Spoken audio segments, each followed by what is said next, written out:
शरद कोहली, एक आर्गुमेंट ये दिया जा रहा है, क्योंकि ये थोड़ा इकोनॉमिक आर्गुमेंट है, इस पर बोलिएगा आप, कि चाहे वो कंपनियां हो जिन्होंने पैसे लगा रखे हैं या जो शेयर होल्डर हो, आम लोग जिन्होंने शेयर खरीद रखे हैं, उन्होंने जब शेयर खरीदा था तो सस्ता था।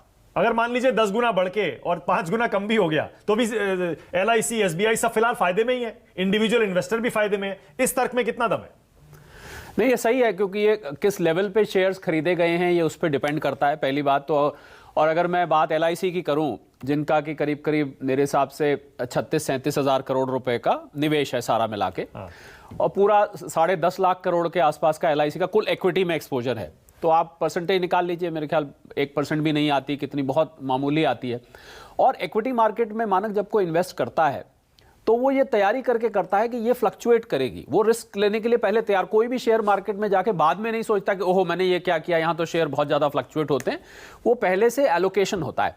अब इसमें मैं एक जो जरूरी बात, जो मैं सारी हमारे जो राजनीतिक भाई बहन है उनको मैं सुन रहा था, तो मैं उसमें एक टिप्पणी करना चाहूंगा कि हिडनबर्ग, थोड़ी सी हिडनबर्ग भी है। ये हिडनबर्ग क्यों है कि आज एक रॉयटर की रिपोर्ट आई, मैं जानकारी के लिए बता देता हूं। उस रिपोर्ट में ये लिखा गया है कि जब कोई विदेशी शॉर्ट सेलिंग करता है भारत की मार्केट में, तो उसको डिस्क्लोजर करना मैंडेटरी होता है सेबी में, स्टॉक एक्सचेंज पे। और हिंडनबर्ग के जो साथी शॉर्ट सेलर्स हैं न्यूयॉर्क में, ये मैं आपको बता रहा हूं, वो खुद ढूंढ रहे हैं कि भैया इन्होंने किया कैसे, क्योंकि वो नहीं कर पा रहे हैं। तो अब एक सवाल खड़ा हो गया, सवाल ये खड़ा हो गया कि क्या इन्होंने डायरेक्ट किया है या इनके यहां पर कोई प्रॉक्सीज थे, क्योंकि वो लीगल नहीं है, आपको रजिस्ट्रेशन करना, डिस्क्लोजर करना मैंडेटरी है। मैं तो बल्कि अब ये कहूंगा, हालांकि थोड़ी सी अतिशयोक्ति होगी, कि जेपीसी इस पे बने कि ये हिंडनबर्ग शॉर्ट सेलिंग कर कैसे रहा था। पहली बात तो ये है कि ये कर कैसे रहा था, अडानी तो बात की बात है, पहले तो मामला तो वहां से चला ना, वहां से जब चल के यहां पर आया तो ये। और दूसरा एक और इसमें बात है कि हम उनका प्रॉफिट बढ़ाए जा रहे हैं मानक, इनका प्रॉफिट घटाए जा रहे हैं। मैं एक बिल्कुल देश जितना आप ये मुद्दा उठा रहे हैं उनका प्रॉफिट बढ़ता जा रहा है और यहां पर वैल्यूएशन इनकी गिरती जा रही है। अब देखिए, जो हमारी बहन कह रही थी वो बात ठीक है कि उनको बड़े कॉन्ट्रैक्ट्स में इन्वॉल्व हैं, पर मैं ये मानता हूं जो बड़े कॉन्ट्रैक्ट देश के होते हैं, ग्रीन एनर्जी है, पोर्ट है, एयरपोर्ट है, जितने भी ग्रीन प्रोजेक्ट्स हैं, उसमें कोई ना कोई कंपनी तो काम करती।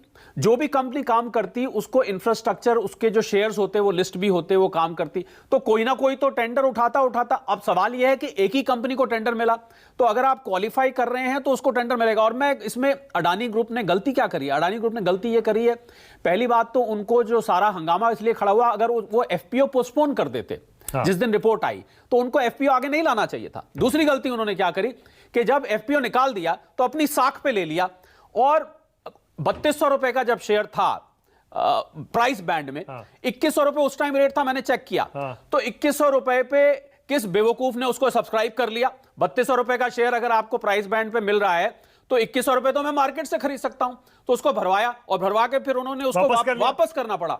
दूसरी गलती उन्होंने ये करी कि उनकी कंपनी में जो लोन का क्वांटम है, हम उसको डेट इक्विटी रेशियो कहते हैं, टेक्निकल बात है, मैं ज्यादा बोलता नहीं हूं क्योंकि आम दर्शक के समझ नहीं आती है। जो डेट का कंपोनेंट है वो ज्यादा है, इसी वजह से आज उन्होंने 10,000 करोड़ रुपए की डीलेवरेज भी करी है। डीलेवरेज का अर्थ होता है कि आप अपने शेयर्स को प्लेज छुड़वा लेते हैं लोन वापस करके, तो मुझे लगता है समय से पहले वो लोन रिपे करके अपने प्लेज छुड़वा लेते हैं, तो उससे वो डीलेवरेज हो जाता है। लेवरेज का अर्थ है कि आप अपने लोन को बहुत ज्यादा, जो शेयर्स का क्वांटम और जो लोन है उसकी क्वांटिटी को आप आपस में प्रोपोर्शन बराबर करते हैं। मुझे लगता है कि पहले हमें हिंडनबर्ग पे रिसर्च करनी चाहिए।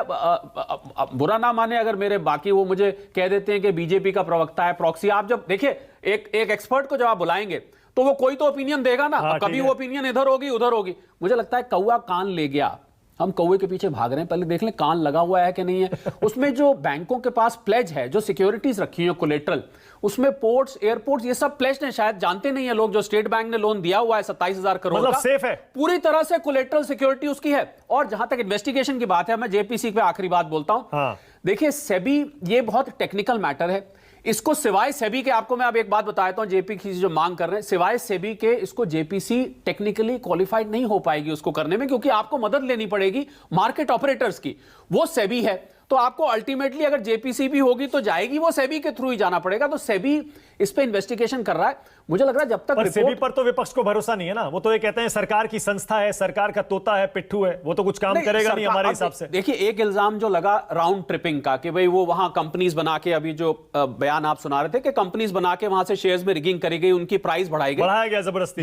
ये सब इन्वेस्टिगेशन करना कोई बहुत मुश्किल काम नहीं है, और ये सब छुप के नहीं हो सकता ये काम, क्योंकि आप जब भी बाइंग या सेलिंग करते हैं यहां पर डिस्क्लोजर्स मैंडेटरी है मानक। आप उसको इसका मतलब हिंडनबर्ग ने नियम तोड़ा है। हिंडनबर्ग ने नियम तोड़ा, हिंडनबर्ग के साथ ही कह रहे हैं, कानून तोड़ा है, न्यूयॉर्क में कह रहे हैं कानून तोड़ा बिल्कुल, क्योंकि उनका तो मतलब उन पर भी कार्रवाई हो सकती है। मुझे लग रहा है जेपीसी हिंडनबर्ग के लिए बननी चाहिए, अडानी की तो बात की बात है, क्योंकि सारा का सारा ये जो प्रोसेस, और हम ऐसी कंपनी पे भरोसा कर रहे हैं जिसका मालिक 15 दिन जेल में जा चुका है, जिसको ऊपर अमेरिकन कंपनीज पे रिस्ट्रिक्शन लगी हुई है।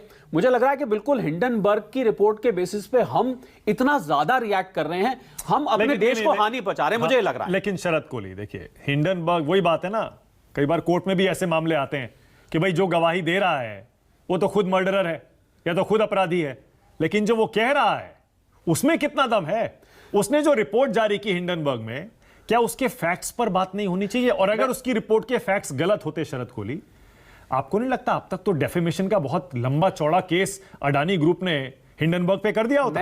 मैं उस रिपोर्ट को मैंने पढ़ा है, और वो रिपोर्ट कुछ इल्यूजन्स पे बेस्ड है कि ऐसा होगा तो ऐसा होगा। उन्होंने कुछ इमेजिनरी ये लिया है कि ओवर लेवरेज्ड कंपनी है, इसकी वैल्यूएशन ज्यादा है। तो मैं तो दर्जनों शेयर ऐसे दिखा सकता हूं जिसकी वैल्यूएशन ज्यादा है, जिसकी पीई मल्टीपल्स जो हैं वो बहुत ज्यादा है, जिसकी बुक वैल्यू बहुत कम है पर शेयर ज्यादा पे ट्रेड हो रहे हैं। ऐसे तो अनेकों शेयर्स हैं। जब आप किसी एक ग्रुप पर टारगेट कर रहे हैं तो वो फिर कहीं नैरेटिव नजर आ जाता है। मुझे लगता है कि एक फाइनेंशियल मैटर है, इक्विटी मार्केट रिलेटेड मैटर है, उसको इक्विटी मार्केट की तरह से ट्रीट करना चाहिए। मैं कोई इसमें पक्ष विपक्ष की बात नहीं है, पर एक फाइनेंशियल एक्सपर्ट होने के नाते मैं समझ गया आपको उसको इक्विटी की तरह से देखिए सुरेंद्र